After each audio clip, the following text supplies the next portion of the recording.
ನಮಸ್ಕಾರ, ನಾನು ಶಿಲ್ಪಾ. ಮನೆ ಪಾಕಕ್ಕೆ ಮತ್ತೊಮ್ಮೆ ಸ್ವಾಗತ. ಇವತ್ತು ನಾವು ಮಾಡ್ತಾ ಇದ್ದೀವಿ ಬದನೆಕಾಯಿ ಎಣ್ಗಾಯಿ ಅಥವಾ ಬಗಾರ ಬೈಂಗನ್ ಅಂತ ಹೇಳ್ತಾರೆ. ಹೈದರಾಬಾದಿ ಸ್ಟೈಲ್ ಅಡಿಗೆ ಅಂತಾನೂ ಹೇಳ್ತಾರೆ. ಆದ್ರೆ ಕರ್ನಾಟಕದಲ್ಲಿ ಬದನೆಕಾಯಿ ಎಣ್ಗಾಯಿ ಆಗುತ್ತೆ. ಅದು ಉತ್ತರ ಕರ್ನಾಟಕದ ಅಡಿಗೆ, ಪ್ಯೂರ್ ಉತ್ತರ ಕರ್ನಾಟಕದ ಶೈಲಿಯಲ್ಲಿ ನಾವು ಇವತ್ತು ಮಾಡ್ತಾ ಇದ್ದೀವಿ. ಚಪಾತಿ ಜೊತೆಗೆ, ಜೋಳದ ರೊಟ್ಟಿ ಜೊತೆಗೆ ತುಂಬಾ ಚೆನ್ನಾಗಿರುತ್ತೆ. ಏನೇನ್ ಬೇಕು ಅನ್ನೋದನ್ನ ಬೇಗ ನೋಡ್ಕೊಳ್ಳೋಣ. 8 ರಿಂದ 10 ಸಣ್ಣ ಬದನೆಕಾಯಿ, ಈ ಸೈಜಿನ ಬದನೆಕಾಯಿ ನಾನು ಚೊಟ್ಟನ್ನ ತೆಗೆದು 4 ಭಾಗ ಮಾಡಿಟ್ಕೊಂಡಿರ್ತೀನಿ. ಪೂರ್ತಿ ಹೆಚ್ಚಬಾರ್ದು, ಮುಕ್ಕಾಲ್ ಭಾಗದವರೆಗೆ ಈ ತರ 4 ಭಾಗ ಮಾಡಿ ಇಟ್ಕೊಂಡಿದ್ದೀನಿ. 3 ಮಧ್ಯಮ ಗಾತ್ರದ ಈರುಳ್ಳಿ ಸಣ್ಣದಾಗಿ ಹೆಚ್ಚಿಟ್ಕೊಂಡಿರೋದು, ಅರ್ಧ ಒಣ ಕೊಬ್ಬರಿ ಸಣ್ಣದಾಗಿ ಹೆಚ್ಚಿಟ್ಕೊಂಡಿರೋದು, 1/4 ಕಪ್ ಕಡಲೆಕಾಯಿ ಅಥವಾ ಶೇಂಗಾ, ಕಡಲೆ ಬೀಜ ಅಂತಾರೆ, 2 ಟೇಬಲ್ ಸ್ಪೂನ್ ಕೊತ್ತಂಬರಿ ಸೊಪ್ಪು, 1 ಟೀ ಸ್ಪೂನ್ ಹುಣಸೆ ಹಣ್ಣಿನ ಪೇಸ್ಟ್ ಅಥವಾ 1 ನೆಲ್ಲಿಕಾಯಿ ಗಾತ್ರದ ಹುಣಸೆ ಹಣ್ಣು, 1 ಟೀ ಸ್ಪೂನ್ ಬೆಲ್ಲ,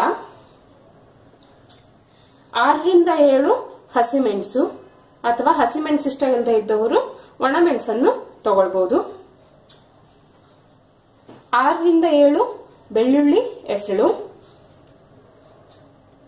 1 ಟೀ ಸ್ಪೂನ್ ಜೀರಿಗೆ,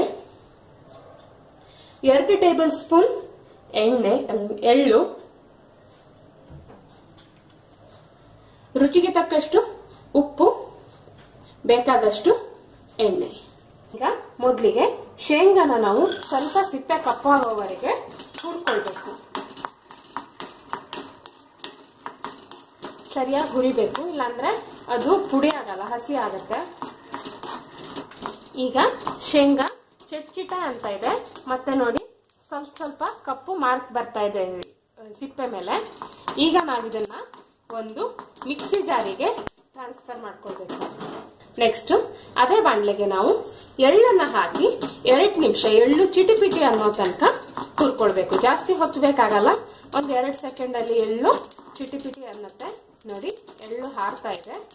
ಹಾಗಾಗಿ ನಾವೀಗ ಈ ಎಳ್ಳನ್ನು ಸಮೇತ ಮಿಕ್ಸಿ ಜಾರಿಗೆ ಹಾಕೊಳ್ಳೋಣ.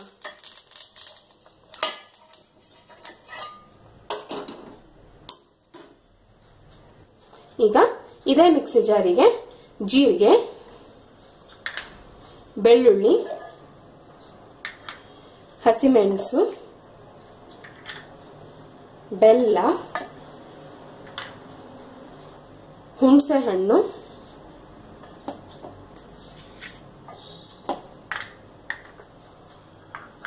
ಒಣ ಕೊಬ್ಬರಿ ಮತ್ತೆ ಕೊತ್ತಂಬರಿ ಸೊಪ್ಪು, ಇದಿಷ್ಟನ್ನು ಹಾಕಿ ಚೂರ್ ನೀರ್ ಹಾಕಿ ನಾವಿದನ್ನ ಗ್ರೈಂಡ್ ಮಾಡ್ಕೊಳ್ಬೇಕು. ನಮ್ಮ ಮಸಾಲಾ ಪೇಸ್ಟ್ ಗ್ರೈಂಡ್ ಆಗಿದೆ. ಇಷ್ಟು ಗಟ್ಟಿ ಆಗಿರ್ಬೇಕು, ಮತ್ತೆ ನೋಡಿ ಸ್ವಲ್ಪ ತರ್ತರಿಯಾಗಿರ್ಬೇಕು. ಪೂರ್ತಿ ನುಣ್ಣಗೆ ರುಬ್ಬಾರ್ದು, ಸ್ವಲ್ಪ ತರ್ತರಿಯಾಗಿ ರುಬ್ಬಿ ರೆಡಿ ಮಾಡಿ ಇಟ್ಕೊಂಡಿರ್ಬೇಕು.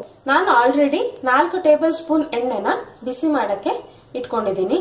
ಎಣ್ಣೆ ಬಿಸಿ ಆದ ತಕ್ಷಣ ನಾವು ಹೆಚ್ಚಿಟ್ಕೊಂಡಿರೋ ಬದನೆಕಾಯನ್ನ ನೀರ್ ಪೂರ್ತಿ ತೆಗೆದು ಎಣ್ಣೆಯಲ್ಲಿ ಫ್ರೈ ಮಾಡಬೇಕು.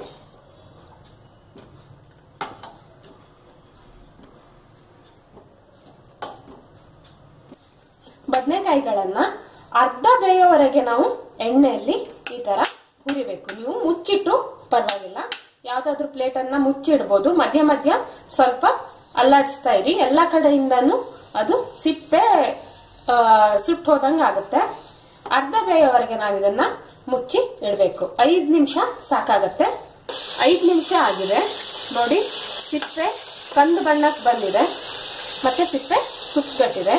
ಈ ರೀತಿ ಸಿಪ್ಪೆ ಕಂದು ಬಣ್ಣಕ್ಕೆ ಬಂದ್ಮೇಲೆ ನಾವು ಇದನ್ನ, ಈ ಬದನೆಕಾಯಿಗಳನ್ನ ಒಂದು ಪ್ಲೇಟ್ ಅಲ್ಲಿ ತೆಗೆದಿಟ್ಕೊಳ್ಳೋಣ.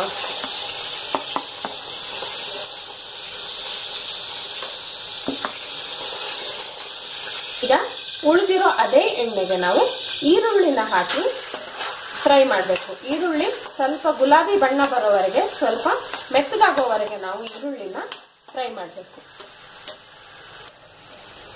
ಈಗ ಈರುಳ್ಳಿ ಗುಲಾಬಿ ಬಣ್ಣಕ್ಕೆ ಬಂದಿದೆ. ಈಗ ಇದಕ್ಕೆ ನಾವು ರುಬ್ಬಿಟ್ಕೊಂಡಿರೋ ಮಸಾಲಾ ಪೇಸ್ಟ್ ಅನ್ನ ಹಾಕೊಳ್ಳೋಣ.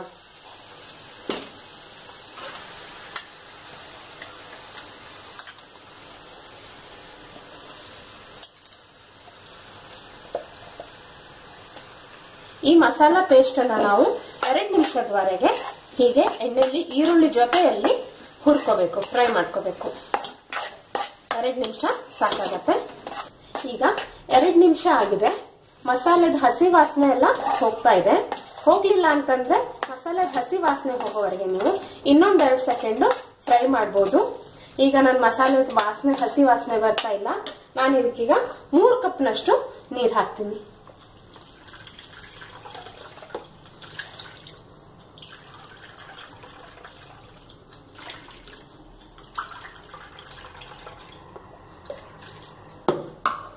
ಹಾಗೇನೆ ನಾವು ಫ್ರೈ ಮಾಡಿ ಇಟ್ಕೊಂಡಿರೋ ಬದನೆಕಾಯಿಯನ್ನು ಸಹಿತ ಇದ್ರೊಳಗಡೆ ಹಾಕ್ತೀನಿ.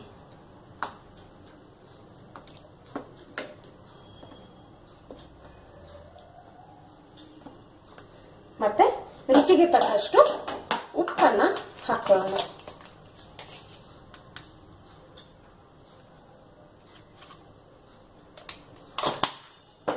ಈಗ ಇದನ್ನೊಂದ್ಸಲ ಸರಿಯಾಗಿ ಮಿಕ್ಸ್ ಮಾಡಿ ಸಣ್ಣ ಉರಿಯಲ್ಲಿ 10 ನಿಮಿಷ ಬೇಯೋದಕ್ಕೆ ಬಿಡಬೇಕು, ಕುದಿಯೋದಕ್ಕೆ ಬಿಡಬೇಕು. ಮುಚ್ಚಳ ಮುಚ್ಚಿ ಸಣ್ಣ ಉರಿಯಲ್ಲಿ 10 ನಿಮಿಷ ಕುದಿಬೇಕು. ಈಗ 10 ನಿಮಿಷ ಆಗಿದೆ ನೋಡಿ. ಈಗ ಇದು ಇಷ್ಟು ದಪ್ಪ ಆಗಿದೆ. ಇದು ನೀರು ಅನ್ಸಿದ್ರು ತಣ್ಣಗಾದ್ಮೇಲೆ ಮತ್ತೆ ದಪ್ಪ ಆಗುತ್ತೆ ನೋಡಿ. ಎಣ್ಣೆ ಎಲ್ಲ ಸೈಡ್ ಅಲ್ಲಿ ಬಿಟ್ಕೊಂಡಿದೆ. ಹೀಗೆ ಬಿಟ್ಕೊಂಡ್ ಕೂಡಲೇ ಇದು ರೆಡಿ ಆಗಿದೆ. ಗ್ಯಾಸ್ ಅನ್ನ ಆಫ್ ಮಾಡಿ ಇದನ್ನ ಸರ್ವ್ ಮಾಡೋಣ. ಬದನೆಕಾಯಿ ಎಣ್ಗಾಯಿ ಸವಿಯೋದಕ್ಕೆ ಸಿದ್ಧವಾಗಿದೆ. ಚಪಾತಿ, ಜೋಳದ ರೊಟ್ಟಿ ಎಲ್ಲಾದ್ರೂ ಜೊತೆಗೇನು ತುಂಬಾ ಚೆನ್ನಾಗಿರುತ್ತೆ. ಖಂಡಿತ ಮಾಡಿ ನೋಡಿ, ಹೇಗಾಯ್ತು ಅನ್ನೋದನ್ನ ಕಮೆಂಟ್ ಮಾಡಿ ತಿಳಿಸಿ. ಹೀಗೇನೆ ಇಂಟ್ರೆಸ್ಟಿಂಗ್ ರೆಸಿಪಿಗಳ ಜೊತೆಗೆ ಮತ್ತೆ ಬರ್ತೀನಿ. ದಯವಿಟ್ಟು ಸಬ್ಸ್ಕ್ರೈಬ್ ಮಾಡಿ ಹಾಗೂ ಮುಂದಿನ ಎಪಿಸೋಡ್ ಅಲ್ಲಿ ಮತ್ತೆ ಭೇಟಿ ಆಗ್ತೀನಿ. ಅಲ್ಲಿವರೆಗೂ take care and happy cooking.